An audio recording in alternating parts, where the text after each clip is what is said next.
ನಮಸ್ಕಾರ. ಈ B N ಎಸ್ಗೆ ಸಂಬಂಧಪಟ್ಟಂತಹ ಇನ್ನೊಂದು ವಿಡಿಯೋ ಫಸ್ಟ್ ಯೂನಿಟ್ನಲ್ಲಿ ಇದ್ದೀನಿ. ನಿಮ್ಮ ಸಿಲೆಬಸ್ನಲ್ಲಿ ಈ ಥರದ ಒಂದು ಕಾನ್ಸೆಪ್ಟು ಇದೆ, gender neutrality. So here in your syllabus this aspect is discussed. Gender neutrality ಅಂತ. What is gender neutrality? ಇದಕ್ಕೆ ನಾವು ಕನ್ನಡದಲ್ಲಿ ಹೇಳೋದಾದರೆ ಲಿಂಗ ತಟಸ್ಥತೆ ಅಂತ ಹೇಳ್ಬೋದು. ಲಿಂಗ ತಟಸ್ಥತೆ ಅಂದರೆ ಹಿಂದಿನ ಆ IPS ನಾವು ತೆಗೆದುಕೊಂಡ್ರೆ, if you look at IPS was more like A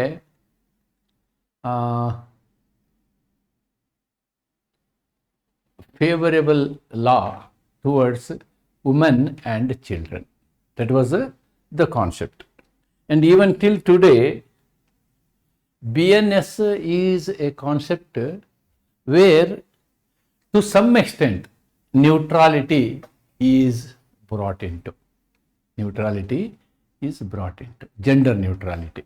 ಅಂದರೆ ಯಾಕೆ ಈ ಒಂದು ವಿಷಯ ಚರ್ಚೆಗೆ ಬರ್ತದೆ ಅಂತಂದರೆ, ಒಂದು ಕಾಲ ಇತ್ತು ಹೆಣ್ಮಗಳು ಮನೆಗೆ ಸೀಮಿತ ಆಗಿರುವವಳು, ಹೆಣ್ಣು ಮಗಳು ಅಬಲೆ, ಮಕ್ಕಳು ಕೂಡ ಅಥವಾ ಬಾಲ್ಯದಲ್ಲಿರ್ತಕ್ಕಂಥ ಬಾಲಕರು ಕೂಡ ಅವರು ನಿಶಕ್ತರು ಅಂತಕ್ಕಂಥ ಒಂದು ಆಧಾರವನ್ನು ಇಟ್ಕೊಂಡು ಮಾಡಿದಂತಹ ಇಂಡಿಯನ್ ಪಿನಲ್ ಕೋಡ್ ಇದೆಯಲ್ಲ, ಇಂಡಿಯನ್ ಪಿನಲ್ ಕೋಡಲ್ಲಿ so there was some concession or special privilege to women and children.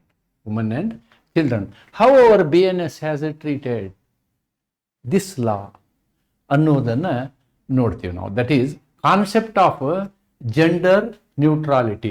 ಲಿಂಗ ತಟಸ್ಥತೆ ಅಂದರೇನು? ಫಸ್ಟ್ ನಾವು ಅದನ್ನು ತಿಳ್ಕೋಬೇಕು. We should understand what is meant by neutrality, gender neutrality. Statutory foundation of gender neutrality. BNSನಲ್ಲಿ ಎಲ್ಲೆಲ್ಲಿ ನಾವು ನ್ಯೂಟ್ರಾಲಿಟಿಗಳನ್ನು ಕಾಣ್ತೀವಿ ಅಂತಕ್ಕಂಥದ್ದು. ದೆನ್ ಈ ಒಂದು ನ್ಯೂಟ್ರಾಲಿಟಿಯ ಬಗ್ಗೆ ಏನು ಧನಾತ್ಮಕ ನಡಿಗೆಗಳು, ಲಿಂಗ ತಟಸ್ಥತೆ ಈಗ ಯಾವ ರೀತಿ ಮುಂದುವರಿತಾ ಇದೆ ಅನ್ನುವುದನ್ನು ನಾವು ಚರ್ಚೆ ಮಾಡುವಂಥದ್ದು. Areas where even till today BNS is not gender neutral. ಕೆಲವೊಂದು ಕ್ಷೇತ್ರಗಳಿದ್ದಾವೆ ಅಲ್ಲಿ BNS ಜೆಂಡರ್ ನ್ಯೂಟ್ರಲ್ ಇನ್ನೂ ಆಗಿಲ್ಲ ಅನ್ನುವ ವಿಚಾರವನ್ನು ನಾನು ನಿಮ್ಮ ಮುಂದೆ ತರ್ತೀನಿ. ಇದು ಯಾವ ಮಟ್ಟದಲ್ಲಿ ಪರೀಕ್ಷೆಯಲ್ಲಿ ನಿಮಗೆ ಪ್ರಶ್ನೆ ಕೇಳ್ತಾರೋ ನನಗೆ ಗೊತ್ತಿಲ್ಲ, ಆದರೆ ಇದು ಹೊಸ ವಿಷಯ, ಹಳೆಯ ಪ್ರಶ್ನೆಗಳು ಇದ್ರ ಮೇಲೆ ಇಲ್ಲ. ಆದರೆ ನಾನು ಮಾಡುವಂತಹ ವಿಡಿಯೋ ಇದೆಯಲ್ಲ, ಈ ಒಂದು ಕಾನ್ಸೆಪ್ಟ್ಗೆ ಸಂಬಂಧಪಟ್ಟಂತೆ ಸಂಪೂರ್ಣವಾದ ಚಿತ್ರಣವನ್ನು ನಾನು ನಿಮ್ಮ ಮುಂದೆ ತರಲಿಕ್ಕೆ ಪ್ರಯತ್ನ ಮಾಡ್ತೀನಿ. Yes, the concept of gender neutrality in criminal law. What is its meaning? Offence definition and punishment apply to all genders. ನೋಡಿ, ಎನಿ ಅಫೆನ್ಸ್ ಅಪರಾಧ, ಈ ಅಪರಾಧ ಅಂತಕ್ಕಂಥದ್ದು ಎಲ್ಲರಿಗೂ ಅನ್ವಯಿಸ್ತದೆ. So it is neutrality for male, female, transgender, non binary. ಯಾರೇ ನೀವು BNSನಲ್ಲಿ ಬರೆದಂತಹ ತಪ್ಪುಗಳನ್ನು ಮಾಡಿದರೆ ಎಲ್ಲರಿಗೂ ಶಿಕ್ಷೆ ಆಗುತ್ತದೆ. Law uses neutral terms like, ನೋಡಿ ನಮ್ಮ ಕಾನೂನಿನಲ್ಲಿ ಕೆಲವೊಂದು ಶಬ್ದಗಳಿದ್ದಾವೆ. ಈ ಶಬ್ದಗಳು ಹೇಗಿದ್ದಾವೆ ಅಂತಂದರೆ ಅವು ಜೆಂಡರ್ನ ಬೈಫರ್ಗೇಟ್ ಮಾಡೋದಿಲ್ಲ. ಪರ್ಸನ್ ಅಂತಕ್ಕಂಥ ಶಬ್ದ ಯೂಸ್ ಮಾಡ್ತೀವಿ. ಆ ಪರ್ಸನ್ ಇದಾರಲ್ವಾ, ವ್ಯಕ್ತಿ, ಹುಡುಗ ಇರ್ಬೋದು, ಹುಡುಗಿ ಇರ್ಬೋದು, ಗಂಡು ಇರ್ಬೋದು, ಹೆಣ್ಣಿರ್ಬೋದು, ಮಹಿಳೆ ಇರ್ಬೋದು, ಪುರುಷ ಇರ್ಬೋದು. ಚೈಲ್ಡ್ ಅಂತ ಯೂಸ್ ಮಾಡ್ತೀವಿ, ಮಗು ಅಂಥೇಳಿ. ಮಗು ಹೆಣ್ಣು ಇರ್ಬೋದು, ಗಂಡು ಇರ್ಬೋದು. ಸ್ಪೌಸ್ ಅಂತ ಹೇಳ್ತೀವಿ. ಸ್ಪೌಸ್ ಅಂದರೆ ಗಂಡ ಇರ್ಬೋದು, ಹೆಂಡತಿ ಇರ್ಬೋದು. ಯಾಕೆ ಅಂದರೆ ಈ ಶಬ್ದಗಳನ್ನು ನಾವು ಈ ಶಬ್ದಗಳ ಬದಲಾಗಿ ಉಪಯೋಗ ಮಾಡ್ತಾ ಇದ್ದೀವಿ. ಮೆನ್, ವುಮನ್, ಹಸ್ಬೆಂಡ್, ವೈಫ್, ಇವುಗಳ ಬದಲಾಗಿ ನಾವು ಇವತ್ತಿನ BNSನಲ್ಲಿ ಉಪಯೋಗಿಸುವಂತಹ ಶಬ್ದಗಳೇನು? ಪರ್ಸನ್, ಚೈಲ್ಡ್, ಸ್ಪೌಸ್ ಅಂತಕ್ಕಂಥದ್ದು. ಇವೆಲ್ಲವೂ gender neutral words. These are all gender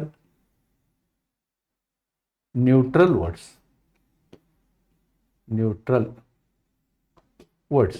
ಅಂದರೆ ಇವು ನಮಗೆ ಏನು ಅಂತಂದ್ರೆ ಲಿಂಗ ತಟಸ್ಥ ಶಬ್ದಗಳು. Protection is based on vulnerability and heart. ನೋಡಿ, ನಾರ್ಮಲಿ ರಕ್ಷಣೆ ಯಾರಿಗೆ? ಸಬಲರಿಗೆ ರಕ್ಷಣೆ ಅಲ್ಲ. ಅವ್ರು ಮೈಟ್ ಈಸ್ ರೈಟ್ ಅಂತಾರೆ.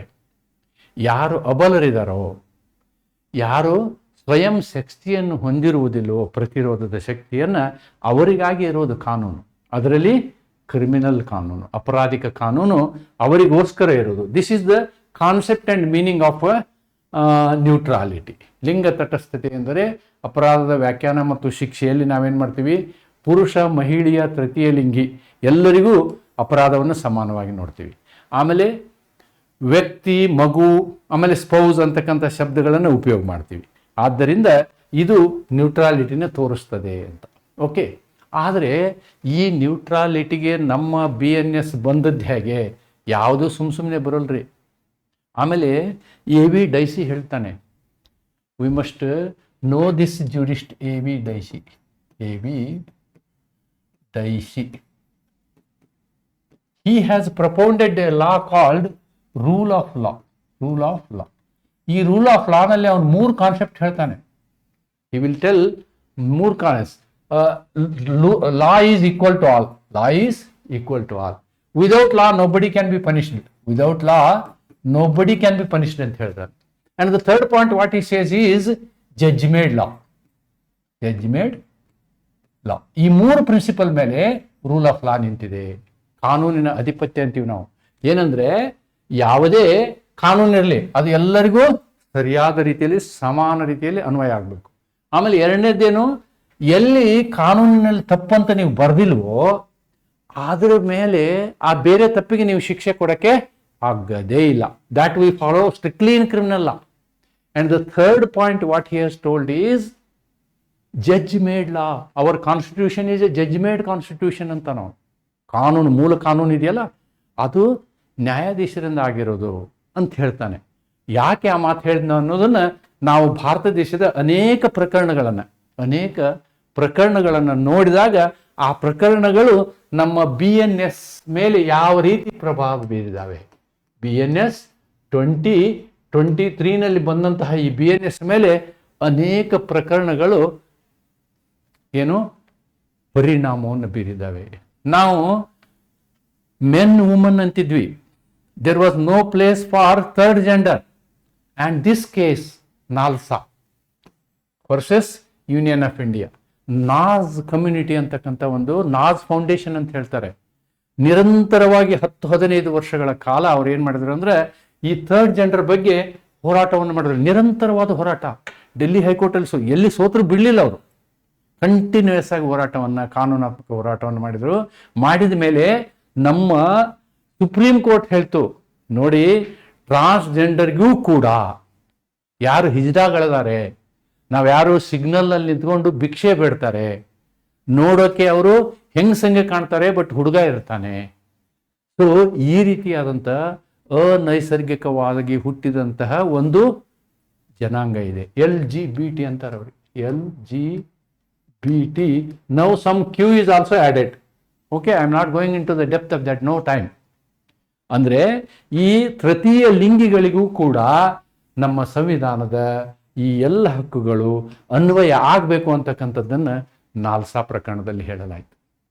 It was told first time the constitutional rights were recognized, the fundamental rights were recognized for third gender people, ತೃತೀಯ ಲಿಂಗಿಗಳಿಗೆ. ಅದಕ್ಕೆ ನಾವು ಇವಾಗ ಯಾವ್ದಾದ್ರು ಅಪ್ಲಿಕೇಶನ್ ಬರೀಬೇಕಾದ್ರೆ ಅಲ್ಲೇನಿರುತ್ತೆ, Mr oblique Mrs oblique third gender, ಈ ರೀತಿ. ಅದರ್ವೈಸ್ ಇಷ್ಟು ವರ್ಷಗಳ ಕಾಲ 2014ರವರೆಗೆ ಈ ಥರ್ಡ್ ಜೆಂಡರ್ಗೆ ನಮ್ಮ ಸಂವಿಧಾನದಲ್ಲಿ ಸ್ಥಾನಮಾನವೇ ಇರಲಿಲ್ಲ. Right? This is first thing. Now will come to the second thing. What is second thing? Navtej Singh Johar versus union of India. Navtej Singh Johar versus union of India. ನಮ್ಮ ಭಾರತ ದೇಶದ IPC ಇದೆಯಲ್ವಾ, this IPC is only recognising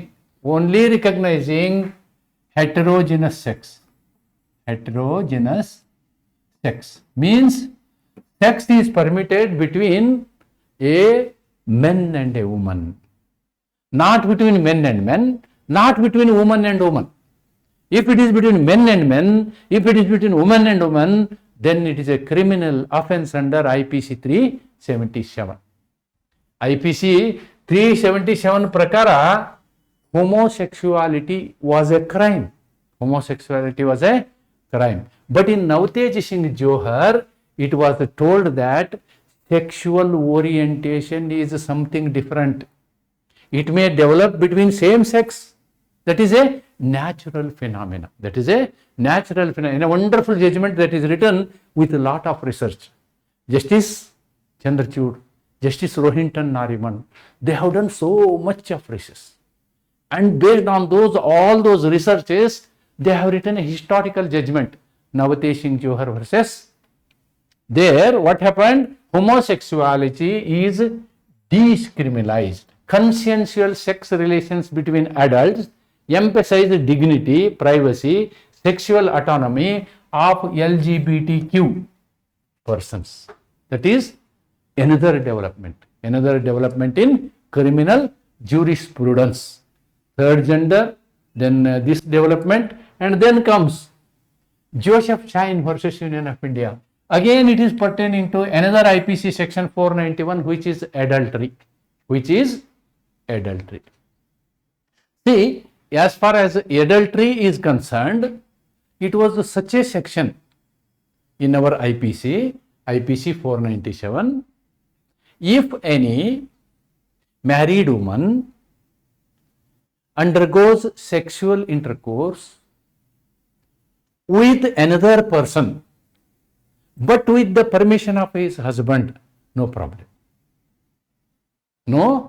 With the connivance of the husband, then it is not a crime. Supposing if the husband's approval is not there, connivance of the husband is not there, then it is a punishable offense, and the punishment is only for men who is involved at sexual intercourse. ಆ punishment ಮಹಿಳೆಗಿರಲಿಲ್ಲ. ಯಾವುದೇ ಒಬ್ಬ ಮಹಿಳೆ, ಮದುವೆಯಾದ ಮಹಿಳೆ ತಾನೇ ಇಷ್ಟಪಟ್ಟು ಪರಪುರುಷನ ಸಂಘವನ್ನು ಗಂಡನ ಅನುಮತಿ ಇಲ್ಲದೆ ಮಾಡಿದರೆ, ಆ ರೀತಿ ಪರಸಂಗದಲ್ಲಿ ಭಾಗಿಯಾದ ಗಂಡು ಮನುಷ್ಯನಿಗೆ ಶಿಕ್ಷೆಯಾಗಬೇಕು ಅಂತ. ನೋಡಿ, ಒಂದು ಈಕ್ವಾಲಿಟಿ ಪ್ರಶ್ನೆ. ಹೆಣ್ಮಗಳೇ ಪ್ರಚೋದನೆ ಮಾಡಿ ಇನ್ನೊಬ್ಬನ ಜೊತೆ ಸಂಸಾರ ಮಾಡಿದರೆ ಆ ಹೆಣ್ಣು ಮಗಳಿಗೆ ಶಿಕ್ಷೆ ಇಲ್ಲ. ಪ್ರಚೋದನೆ ಅವಳದೇ ಇದ್ರೂ ಕೂಡ ಗಂಡಿಗೆ ಮಾತ್ರ ಶಿಕ್ಷೆ. So article 14 is questioned. ಒಬ್ಬರಿಗೆ ಶಿಕ್ಷೆ, ಒಬ್ಬರಿಗಿಲ್ಲ. ಸೆಕೆಂಡ್ ಥಿಂಗ್ ಈಸ್, ಆ ರೀತಿಯಾದಂತಹ ಪ್ರಕ್ರಿಯೆ ಗಂಡನ ಅನುಮತಿಯಿಂದ ಮಾಡಬಹುದು ಅಂತ, ಅಂದ್ರೆ ಗಂಡನ ಪ್ರಾಪರ್ಟಿ ಇವಳು ಅಂತ. ಸೊ ಎರಡು ಸಂವಿಧಾನಕ್ಕೆ ವಿರುದ್ಧವಾದಂತಹ concept. Therefore this was removed. Now adultery is not a crime. Adultery is not a crime. ವ್ಯಭಿಚಾರ ಅಂತಕ್ಕಂಥದ್ದಿಲ್ಲ ಈಗ. It is not there. Okay, so 497 is not there according to this supreme court judgement in 2018. Then ಇದೊಂದು ವಿಚಿತ್ರವಾದಂತಹ case, Aparna Bhat versus state of MP. What is this case? Because it is a new case, I have to read it. Courts not to permit stereotypical patriarchal bail conditions, asking sexual offense accused to make survivor tie a rakhi. ನೋಡಿ, ಈ ಪ್ರಕರಣದಲ್ಲಿ ಏನು ಮಾಡ್ತಾನೆ ಅಂದ್ರೆ, ಅವನು judgment ಕೊಡ್ತಾರೆ. ಏನಂತ? ಆಯಿತು, ನಿನಗೆ ಬೇಲ್ ಕೊಡ್ತೀವಿ, ಹೋಗಿ ಆ ಹೆಣ್ಮಗಳಿಗೆ ಯಾರು ನೀ ಅತ್ಯಾಚಾರ ಮಾಡಿದಿಲ್ಲ ಅವ್ಳಿಗೆ ಹೋಗಿ ರಾಖಿ ಕೊಟ್ಟು ಅಂತ. ಇದು nonsense, mere nonsense statement, right? So this is, ಈ ರೀತಿಯಾಗಿ ಕೊಟ್ಟಂತಹ ಜಜ್ಮೆಂಟ್ ಇದೆಯಲ್ಲ, this is wrong. Court cannot impose. ಈ ರೀತಿ ಮಾಡಬಾರ್ದು. Court should not do this. ಅಂದ್ರೆ ಲೋವರ್ ಕೋರ್ಟ್ ಹಿಂಗೆ ಮಾಡಿರುತ್ತೆ, ಹೈಕೋರ್ಟ್ ಇದನ್ನ ಸುಪ್ರೀಂ ಕೋರ್ಟ್ ಇದನ್ನ ಅಪೋಸ್ ಮಾಡುತ್ತೆ. ಸುಪ್ರೀಂ ಕೋರ್ಟ್ ವಾರ್ನ್ಡ್ ಕೋರ್ಟ್ಸ್, ಯಾವುದೇ ನ್ಯಾಯಾಲಯ ಈ ರೀತಿಯಾದಂಥ ತೀರ್ಪು ಕೊಡಬಾರ್ದು. ರೇಪ್ ಪ್ರಕರಣದಲ್ಲಿ ನೀವು ಅವರಿಗೆ ರಾಜಿ ಮಾಡಿಸೋದಿದೆಯಲ್ಲ, ಅದು ಅಮಾನವೀಯ ಕೃತ್ಯ ಅಂತ. ಅದು ರೇಪ್ ಮಾಡಿದವನಿಗೆ ಶಿಕ್ಷೆ ಆಗಲೇಬೇಕು. ಎಂಥ ಶಿಕ್ಷೆ ಆಗ್ಬೇಕಂದ್ರೆ ಅವನು ಇಲ್ಲಿ ಇರಬಾರ್ದು, ಈ ಜಗತ್ತಿನಲ್ಲಿ ಇರಲಿಕ್ಕೆ ಅಯೋಗ್ಯ ಅವನು. ಆದರೆ ಅವನು ನಿಜವಾಗಿ ರೇಪ್ ಮಾಡಿರ್ಬೇಕು, ಸುಮ್ಮನೆ ಫ್ರೇಮ್ ಮಾಡಿ ಅಲ್ಲ. ಓಕೆ, ಅದನ್ನ ಇಲ್ಲಿ ನಾವು ನೋಡ್ತೀವಿ. This are all some cases ಈ ಕೇಸುಗಳ ಪರಿಣಾಮ, ನಾನೇನು 4 ಕೇಸ್ಗಳನ್ನ ಹೇಳಿದ್ದೀನಿ, ಇನ್ನೂ ಅನೇಕ ಕೇಸ್ಗಳಿದ್ದಾವೆ, 4 ಪ್ರಮುಖ ಕೇಸ್ಗಳನ್ನು ನಾನು ನಿಮ್ಮ ಮುಂದೆ ತಂದಿದ್ದೀನಿ. ಇವುಗಳ ಪರಿಣಾಮ ನಮ್ಮ BNS ಮತ್ತು BNSS ಮೇಲೆ ಆಗಿದೆ. BNS and BNSS both 2023. BNS it is A substantive law. ಏನು ಶಿಕ್ಷೆ ಅನ್ನೋದು ಹೇಳ್ತದೆ, ಯಾವುದು ತಪ್ಪು ಅನ್ನೋದು ಹೇಳುತ್ತೆ. BNSS ಈಸ್ ಎ ಪ್ರೊಸೀಜರ್ ಲಾ.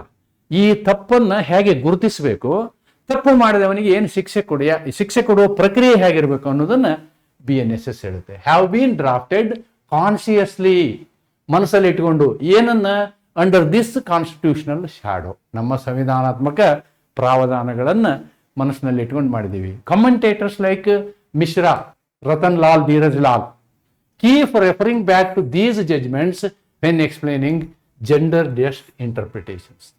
ನೋಡಿ, ಈ ನಮ್ಮ ಲೈಂಗಿಕ ವಿಷಯದಲ್ಲಿ ಅಥವಾ ಲಿಂಗ ಭೇದದ ವಿಷಯದಲ್ಲಿ ಈ ನಮ್ಮ ಏನು ಆಥರ್ಗಳಿದಾರಲ್ಲ, the people have written BNS books.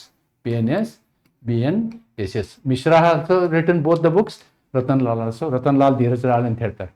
Okay, so ಅವರು ಕೂಡ ಏನು ಮಾಡಿದ್ದಾರೆ, ಈ ಒಂದು ಕಾನ್ಸ್ಟಿಟ್ಯೂಷನಲ್ ಶಾಡೋನ ಅವುಗಳನ್ನು ಚರ್ಚೆ ಮಾಡ್ತಾರೆ. ಈಗ ನಾವು ಸ್ಟ್ಯಾಚ್ಯೂಟರಲ್ಲಿ ಅಂದರೆ ಕಾನೂನಾತ್ಮಕವಾಗಿ ಏನು ಪ್ರಾವಧಾನ ಇದಾವೆ ಅನ್ನೋದನ್ನು ಚೆಕ್ ಮಾಡೋಣ. Let us see the provisions.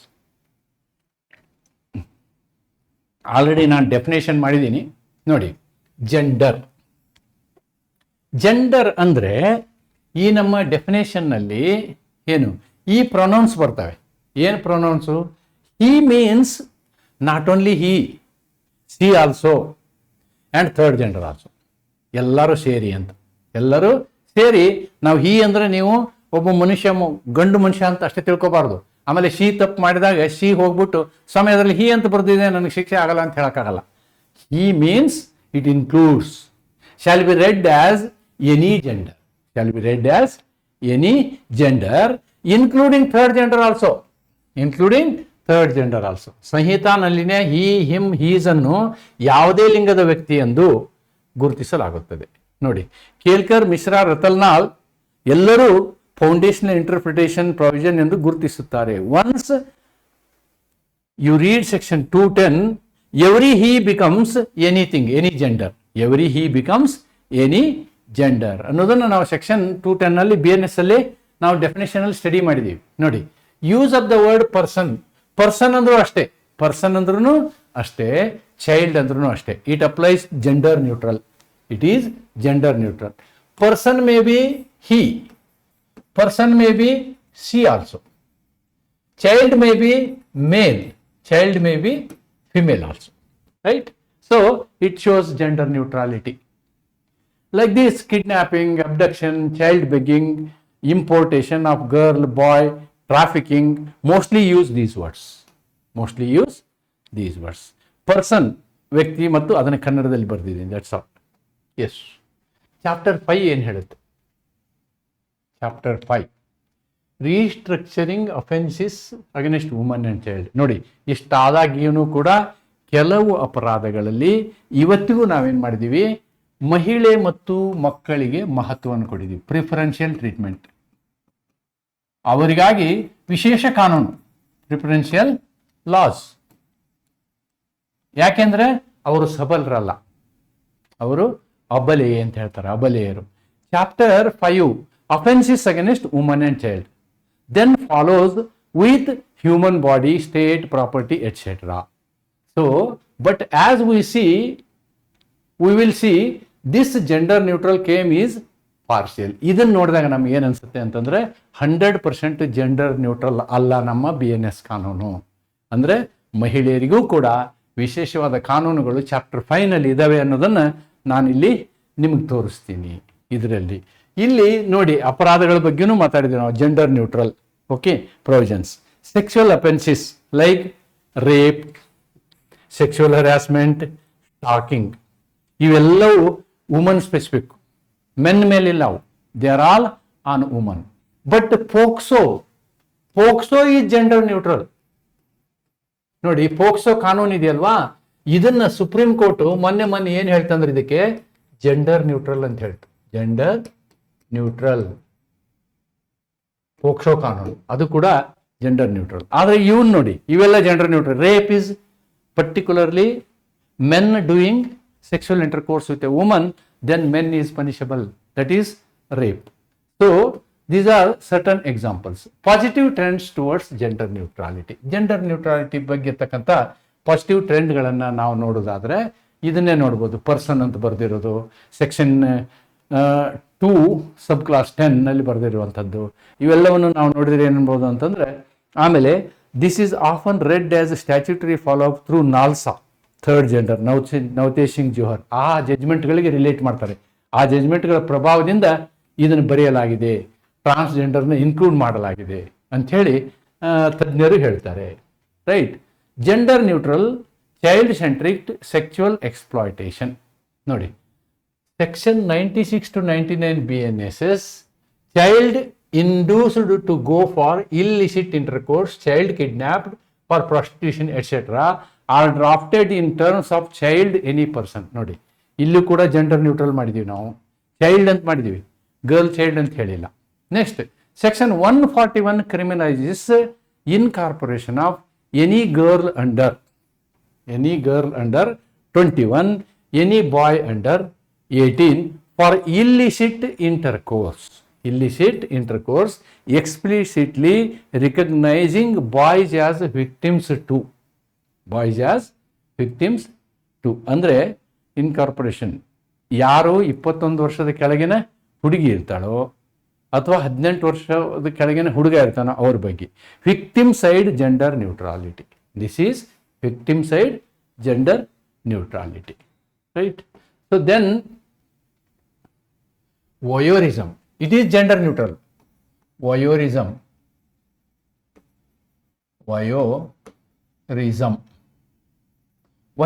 ಅಂದ್ರೆ ಏನು ಅನ್ನೋದನ್ನ ಸ್ವಲ್ಪ ಕೂಲಂಕುಷವಾಗಿ ನೋಡೋಣ. whosoever watches or captures the image of a woman engaging in a private act. ನೋಡಿ, ಅವರು ತಮ್ಮ ಗುಪ್ತ ಪ್ರಕ್ರಿಯೆಗಳಲ್ಲಿ ತೊಡಗಿದಾಗ ಅವ್ರುಗಳ ವಿಡಿಯೋ ಮಾಡಂಗಿಲ್ಲ, ಆಡಿಯೋ ಮಾಡಂಗಿಲ್ಲ ಅಂತ. ಅದು ಯಾರೇ ಮಾಡಿದ್ರು ಆಯ್ತು. ಹೂ ಎವರ್ ಮೀನ್ಸ್ ಜೆಂಡರ್ ನ್ಯೂಟ್ರಲ್. ಇದನ್ನ ಇನ್ನೊಬ್ಬ ಹುಡುಗಿ ಮಾಡಿದ್ರು, ಇನ್ನೊಬ್ಬ ವುಮೆನ್ ಮಾಡಿದ್ರು ಅದು ಅಪರಾಧನೇ, ಮೆನ್ ಮಾಡಿದ್ರು ಅಪರಾಧ. So here it is gender neutral. Whoever is gender neutral. Even victim can be woman. Fox Mandal and other commentators call this gender neutral perpetrator, gender specific victim, important but incomplete neutrality. BNS applied cyber harassment, doxing of survivors. Courts have started using section 75(3) sexually colored remarks including online. ನೋಡಿ, ನೀವು ಯಾರೇ ಈ sexually effect ಆಗುವಂತಹ ರಿಮಾರ್ಕ್ಗಳನ್ನು ಮಾಡೋದಿದೆಯಲ್ಲ, ಅದು ಯಾರು ಮಾಡಿದ್ರು ಅಪರಾಧ ಅಂತಕ್ಕಂಥದ್ದನ್ನು ಹೇಳ್ತಾರೆ. ಇಲ್ಲಿ ವೋಯರಿಸಮ್ ಅನ್ನೋದನ್ನು ಕನ್ನಡದಲ್ಲಿ ಬರೆದೀನಿ. ಖಾಸಗಿಯನ್ನು ಗುಪ್ತವಾಗಿ ನೋಡೋದು, ಮೊಬೈಲ್ನಲ್ಲಿ ಚಿತ್ರೀಕರಿಸುವುದು, ದಟ್ ಈಸ್ ಕಾಲ್ಡ್ ವೋಯರಿಸಮ್. ಇದನ್ನು ಹುಡುಗ ಮಾಡಿದ್ರು ತಪ್ಪೆ, ಹುಡುಗಿ ಮಾಡಿದ್ರು ತಪ್ಪೆ. Then trafficking and exploitation, fully neutral language used. ಈ ಒಂದು ಸೆಕ್ಷನ್ನಲ್ಲಿ 143 ಸೆಕ್ಷನ್ನಲ್ಲಿ ಪರ್ಸನ್ ಅಂತಕ್ಕಂಥ ಶಬ್ದವನ್ನು ಯೂಸ್ ಮಾಡಿದ್ದೀವಿ. ಪರ್ಸನ್ ಅಂದ್ಕೊಳ್ಳೇನೆ he may be men, woman or transgender. Okay, ಆದ್ದರಿಂದ ಇದು ಕೂಡ gender neutral. Yes. No revival of adultery. ನೋಡಿ, ಅಡಲ್ಟ್ರಿನ ಈ ಸಲ ಏನು ಮಾಡಿದ್ರು, ನಮ್ಮ ಹೊಸ BNS ಅಲ್ಲಿ ಅಡಲ್ಟ್ರಿನ ನಾವು ತರಲೇ ಇಲ್ಲ. We have not brought. Adultery is dropped. Why it is dropped? Because supreme court give judgment in Joseph Shine versus union of India. ಈ ಪ್ರಕರಣದಲ್ಲಿ ಏನಾಯ್ತು? Adultery was read down. Adultery it is a black spot on our constitution ಅಂತ ಹೇಳಿ ಅದನ್ನೇನು ಮಾಡಿದ್ರು, ತೆಗೆದು ಹಾಕಿದರು. ಆದ್ದರಿಂದ ಇವಾಗ ನಮ್ಮ ಸೆಕ್ಷನ್ 84 ಹೇಳ್ತದೆ. What is 84? ಏನು ಹೇಳ್ತದೆ? Enticing or detaining a married woman for illicit intercourse. ನೀವು ಫೋರ್ಸ್ಫುಲ್ ಆಗಿ ಅಥವಾ ಪ್ರೇರೇಪಿಸಿ ಮದುವೆಯಾದ ಹೆಣ್ಮಗಳನ್ನು ನೀವು ಆ ರೀತಿ ಸೆಕ್ಷುವಲ್ ಅಬ್ಯೂಸ್ ಮಾಡೋ ಹಾಗಿಲ್ಲ ಅಂತ. ಅಂದರೆ ಇಟ್ ಈಸ್ ಫೋರ್ಸ್ಫುಲ್. ಬಟ್ ಅಲ್ಲಿ ಹಂಗಲ್ಲ, ಹೆಣ್ಮಗಳೇ ವಾಲಂಟಿಯರ್ ಆಗಿ ಬಂದಿದ್ರು ಕೂಡ ಏನಾಗ್ತಿತ್ತಲ್ಲಿ, ಗಂಡು ಮಗನಿಗೆ ಶಿಕ್ಷೆ ಆಗ್ತಿತ್ತು. That is drop. That is adultery is drop, ಅಥವಾ ಅಡಲ್ಟ್ರಿ ಕನ್ನಡದಲ್ಲಿ ವ್ಯಭಿಚಾರ ಅಂತ ಹೇಳ್ತಾರೆ. This was widely read as a legislative acceptance of Joseph Shine case. Right, adultery, ಪರಪುರುಷರ ಸಂಪರ್ಕ. Okay, so this is another neutral this one. Then areas where BNS is not gender neutral. Gender neutral ಅಲ್ಲದಂತಹ ಏರಿಯಾಗಳನ್ನು ನಾವು ಗುರುತಿಸುವುದಾದರೆ all these things we can.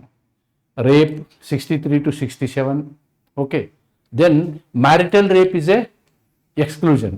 Married woman ನನಗೆ ಅದನ್ನು rape ಅಂತ ಹೇಳೋಕ್ಕಾಗಲ್ಲ ಅಂತಕ್ಕಂಥದ್ದು. Okay, contents are not important for me here. I am not going into the depth of it.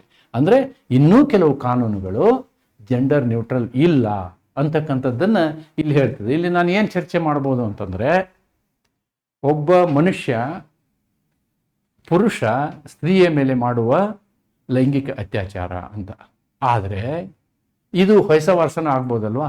ಆ ರೀತಿ ಕಾನೂನು ಬಂದಿಲ್ಲ.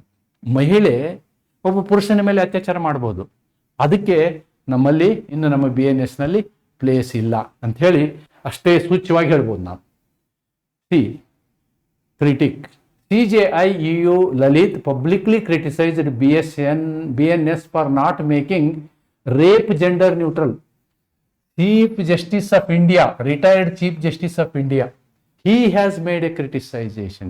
ಏನಂದ್ರೆ ರೇಪ್ನ ನೀವೇನು ಮಾಡಿದಿರಿ, ಕೇವಲ ಪುರುಷನ ಅಪರಾಧ ಅಂತ ಮಾಡಿದ್ದೀರಿ, ಅದನ್ನು ನೀವು ಇಬ್ಬರಿಗೂ ಅನ್ವಯಿಸಬೇಕಿತ್ತು ಅಂತ ಹೇಳಿ ಯಾರು ಹೇಳ್ತಾರೆ? EU ಲಲಿತ್ ಅವರು ಹೇಳ್ತಾರೆ. Gender neutral as to victims, pointing out that adult male and transgender victims remain remediless. ನೋಡಿ, ಇದರಲ್ಲಿ ಅಕಸ್ಮಾತ್ ಒಬ್ಬ ಹುಡುಗನ ಮೇಲೆ ಅತ್ಯಾಚಾರ ಆದರೆ ಅಥವಾ ಟ್ರಾನ್ಸ್ಜೆಂಡರ್ ವ್ಯಕ್ತಿಯ ಮೇಲೆ ಅತ್ಯಾಚಾರ ಆದರೆ ನಮ್ಮ ಕಾನೂನು ಗ್ರೇ ಏರಿಯಾ ಇದೆ, ಇನ್ನೂ ಸರಿಯಾದ ಕಾನೂನು ಇಲ್ಲ ಅದಕ್ಕೆ ಅಂತಕ್ಕಂಥದ್ದನ್ನು EU ಲಲಿತ್ ಅವರು ಹೇಳ್ತಾರೆ. ಆಮೇಲೆ ಒಂದು ರೀಸೆಂಟ್ PIL ಫೈಲ್ ಆಗಿದೆ, ಏನು, in Delhi high court seeks a reading of BNS rape provisions to protect transgender women, also invoking Nalsa and Navtesh Singh Johar. One more PIL is pending in the Supreme Court. So ಇದನ್ನ ನಾವು ನೋಡುವುದಾದ್ರೆ ಏನು ಹೇಳ್ಬೋದು, BNS rape provision ಸಂಪೂರ್ಣ ಲಿಂಗ ತಟಸ್ಥ ಇಲ್ಲ. ಕೆಲವು ಕಡೆ ನಾವು ಇನ್ನೂ ಮಹಿಳೆಯರಿಗೆ ಮಾತ್ರ, ಪುರುಷರಿಗೆ ಮಾತ್ರ ಶಿಕ್ಷೆ ಕೊಡುವಂತಹ ಒಂದು ವಿಧಾನವನ್ನು ಹೊಂದಿದ್ದೀವಿ ಅನ್ನೋದನ್ನು ನಾವಿಲ್ಲಿ ನೋಡಬಹುದು. Then sexual harassment and stalking. Stalking ಅಂದರೆ ಏನು ಅದನ್ನು ತಿಳ್ಕೊಬೇಕು. ಸೆಕ್ಸುವಲ್ ಹರಾಸ್ಮೆಂಟ್ ನಿಮಗೆಲ್ಲ ಗೊತ್ತಿದೆ. Section 75 talks about sexual harassment. Section 78 talks about stalking. ಏನು ಸ್ಟಾಕಿಂಗ್ ಅಂದರೆ, a man who follows a woman repeatedly contacts her despite disinterest. ನೋಡಿ, ಆ ಮಹಿಳೆ ತನ್ನ ಸಮ್ಮತಿಯನ್ನು ತೋರಿಸದೆ ಹೋದಂತಹ ಸಂದರ್ಭದಲ್ಲಿ ಅವಳನ್ನು ಬೆನ್ನತ್ತೋದು, ಅದಕ್ಕೆ ಏನಂತಾರೆ? ಸ್ಟಾಕಿಂಗ್ ಅಂತಾರೆ. ಮಾನಿಟರಿಂಗ್ ಹರ್ ಆನ್ಲೈನ್ ಕಮ್ಯುನಿಕೇಶನ್, ಅವಳನ್ನ ಆನ್ಲೈನ್ನಲ್ಲಿ ಟ್ರ್ಯಾಕ್ ಮಾಡೋದು, ಟ್ರ್ಯಾಕಿಂಗ್ ಮಾಡೋದು, commits the offence of stalking. ಆ ರೀತಿ ಮಾಡೋದ್ರಿಂದ ಅದು ಕೂಡ ನಮ್ಮ BNSನಲ್ಲಿ ಏನಾಗುತ್ತೆ? ಅಪರಾಧ ಆಗುತ್ತೆ. ಇಲ್ಲಿ offender is man, victim is woman, ಎರಡು ಕಡೆ ಜೆಂಡರ್ ಸ್ಪೆಸಿಫಿಕ್ ಡ್ರಾಫ್ಟಿಂಗ್ ಇದೆ.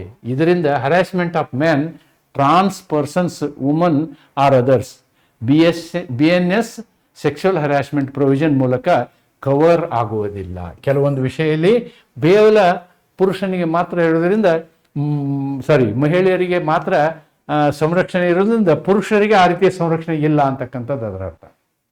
ದೆನ್ ಮಾಡೆಸ್ಟಿ ಡಿಸ್ರಾಬಿಂಗ್, ಇದು ಕೂಡ ನಿಮಗೆ ಮಹಿಳೆಯರಿಗೆ ಸಂಬಂಧಪಟ್ಟಂತಹ ಒಂದು section 74, section 76. Outraging modesty, okay, ಏನು, ಮಹಿಳೆಗೆ ಇನ್ಸಲ್ಟ್ ಆಗುವಾಗ ಮಾಡೋದು. ಆಮೇಲೆ ಸೆಕ್ಷುವಲ್ ಸ್ಟೇಟ್ಮೆಂಟ್ಸ್ ಮಾಡೋದು. Assault to disrobe woman expressly targets acts done to woman. These echo our earlier rules. ಇವನ್ನ ಇಲ್ಲಿ ರಿಪ್ರೊಡ್ಯೂಸ್ ಮಾಡಿದ್ದಾರೆ ಅಂತ ಹೇಳ್ತಾರೆ. That is the thing. Next marriage related offences. ನೋಡಿ, ಇವು ಇನ್ನೂ ಇದ್ದಾವೆ. These things are there. Dowry death, it is there. Dowry death is still an offense. Then enticing married woman, still framed only around wife of any other man. ಇದು ಕೂಡ ಮಹಿಳೆಯನ್ನು protect ಮಾಡುವಂತಹ ಕಾನೂನು. ನಾವಿಲ್ಲಿ ಇವನ್ನೆಲ್ಲ ಎಕ್ಸ್ಪ್ರೆಸ್ ಮಾಡ್ತಾ ಇದ್ದೀನಿ ಅಂತಂದರೆ, all these things are stressed because still there are special provisions for woman, still only men is treated as criminal ಅನ್ನುವಂಥದ್ದಿದೆ. ಸ್ವಲ್ಪ ಪ್ರಮಾಣದಲ್ಲಿ BNSನಲ್ಲಿ ಮೊದಲು IPCಗಿದ್ದಂಥ ಜನರಲ್ ನ್ಯೂಟ್ರಾಲಿಟಿ ಏನು ಕಮ್ಮಿ ಇತ್ತೋ ಅದನ್ನು ಹೆಚ್ಚು ಮಾಡೋದ್ರ ಬಗ್ಗೆ, ಅಂದರೆ we are more gender neutral in our BNS but not 100% ಅನ್ನೋದು ನಮ್ಮ ಒಂದು conclusion. Gender neutrality in criminal law represents a shift from traditional gender-based assumptions to a framework grounded on equal protection, bodily autonomy, human dignity of person. BNS shows significant but incomplete progress for providing gender neutrality. Therefore, BNS must be understood as a transitional legislation. ಅಂದರೆ ಇನ್ನು ನಾವು ಮಾರ್ಪಾಡಾಗುವ ಹಂತದಲ್ಲಿದ್ದೀವಿ. ಮುಂದೊಂದು ಕಾಲದಲ್ಲಿ ಇನ್ನೊಂದು 100 ವರ್ಷ ಆದಮೇಲೆ BNS may become completely gender neutral ಅಂತಕ್ಕಂಥ ಒಂದು ಮಾತನ್ನು ಹೇಳ್ತಾ ಅದನ್ನೇ ಕನ್ನಡದಲ್ಲಿ ನಾನು ಇಲ್ಲಿ ನೀವು ಬರೆದಿದ್ದೀನಿ. ಇದರ ನೋಟ್ಸ್ನ ನಾನು ಹಾಕ್ತೀನಿ. So this is the whole concept of gender neutrality. Gender neutrality.